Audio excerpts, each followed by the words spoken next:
Okay, I want to introduce you to draw small objects and how to arrange small objects. I have here those chestnuts and I have arranged them in a certain manner. And why did I arrange them like I did, and why not just as one heap? Because if I have one heap, then my eye doesn't get the rest, and it's overwhelmed with information. Our eye wants to kind of narrow down some groups, some forms, find repetition, and those are the Gestaltgesetz. And we want to go a little bit in this question by arranging the objects. So when I arrange the objects, I have a nice light object like this, and it's always easy when it's a little bit not opposite, parallel, but over the edge positioned.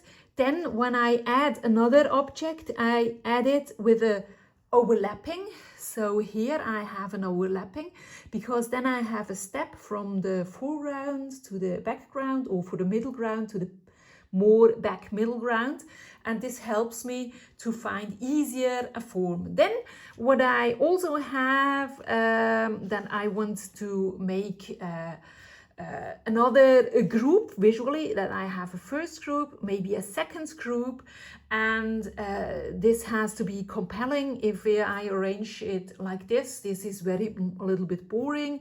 And keep attention, if you have two dots and something in the middle, it always is kind of a face. This is not so nice. So find another object situation, maybe like this. So and now similar, we have again those intersections of the objects, some that are narrower and some that are behind. So this would be worse because there is no overlapping. This is nicer because this is an overlapping, but maybe I just want one overlapping. So here an overlapping, but here not. This is fine as well. And if I have the other objects here, it's always nice if I have something that is closer to the observer, and then I can draw it more easily, because it helps me to jump in and then get to the other objects. Even easier is it when I have something that jumps in from the left, because we always enter an image from the left, and then it helps me to go to the other objects. Okay, now I'm starting to draw, and I flip to the sheet of paper.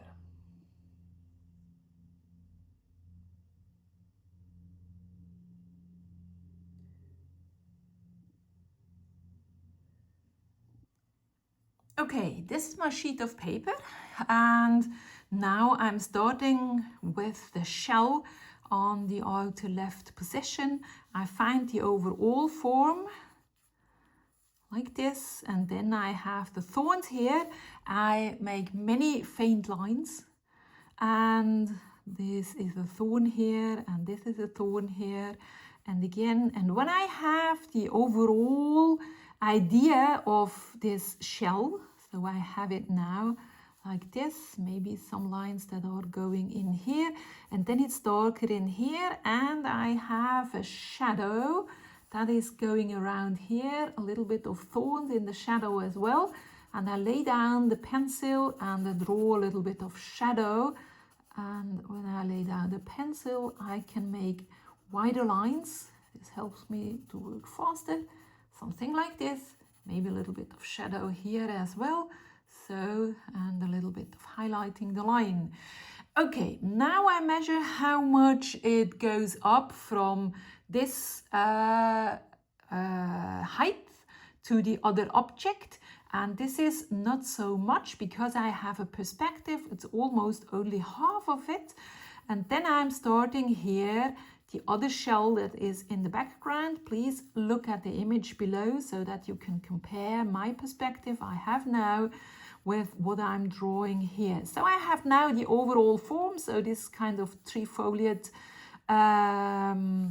wrapping of the shell of the chestnut.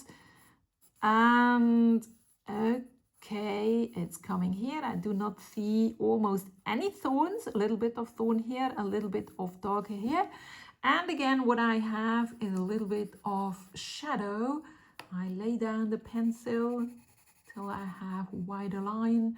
And then again, the shadow is the darkest close to the object, but it goes here, and I'll let it open because here I have the overlapping, and because I have an overlapping, this means that I have a T situation. A T situation means that I have one line that goes to this direction and one line that starts here, and this very detail, so this detail looks like a T upwards down, so like a T.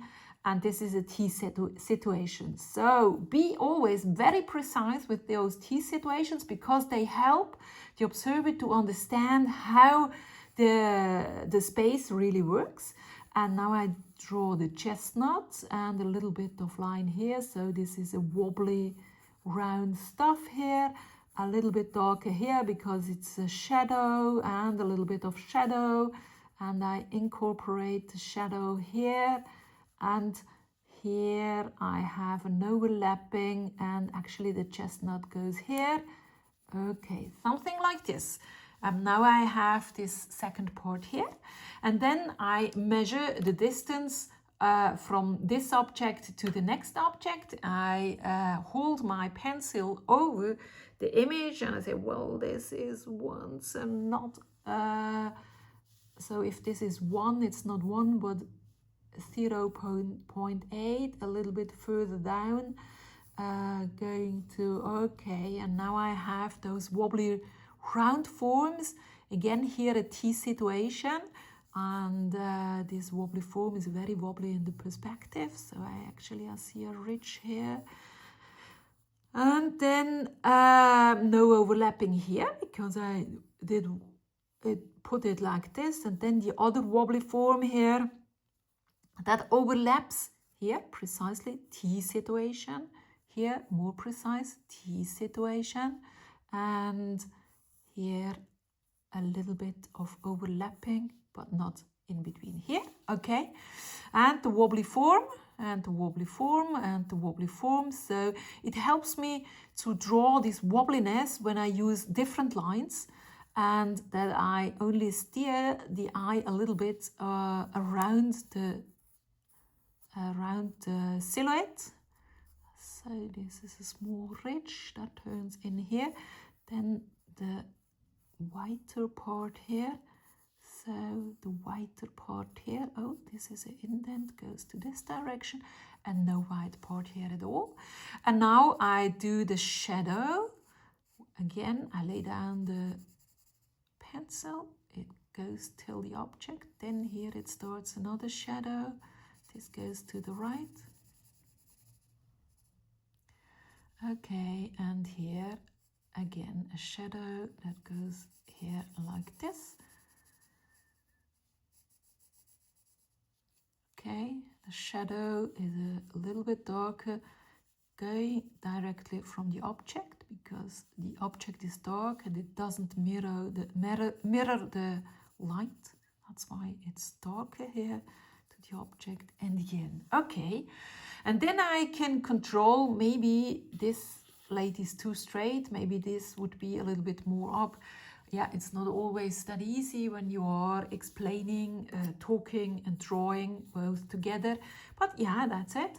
And yeah, try it by yourself. Happy sketching.